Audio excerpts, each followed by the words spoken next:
Passant au crible la situation économique et financière difficile que traverse la sous-région Afrique centrale, le chef d'État des pays membres de la CEMAC, réunis en décembre 2016 dernier au sommet de Yaoundé, au Cameroun, avait décidé que chaque pays, chaque État devrait mettre en œuvre des réformes structurelles afin de faire face à la crise.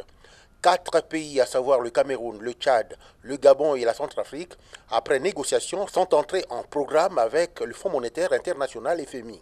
Le Congo-Brazzaville, qui connaît l'une des crises économiques et financières les plus aiguës de son histoire, s'apprête à faire autant en élaborant un ensemble de programmes, des projets, des mesures et des stratégies dans le cadre de la FRPC, Facilité pour la réduction de la pauvreté et pour la croissance.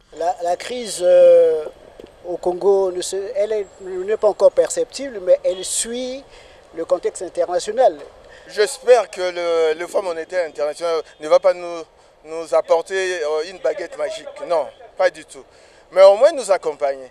Que nous sommes asphyxiés, moi je trouve que c'est pas mauvais si on peut recevoir de l'aide de la FMI.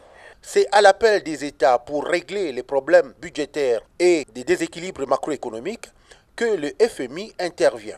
Et donc, quand il y a des déséquilibres budgétaires, des déséquilibres macroéconomiques dans un pays, cela emmène le FMI à intervenir.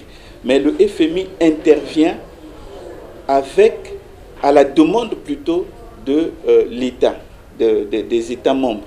Tout dépend de la capacité de négociation du pays, de la capacité de préparation du pays en cas d'accord en vue d'un ajustement. Si vous êtes en interne, vous devez savoir que vous avez une population à protéger.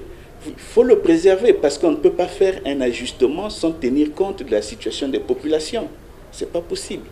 Parce que qu'on le veuille ou pas, ce sont ces populations-là qui sont au cœur du développement. Ainsi, une bonne exécution du programme sous-entend également respect des engagements pris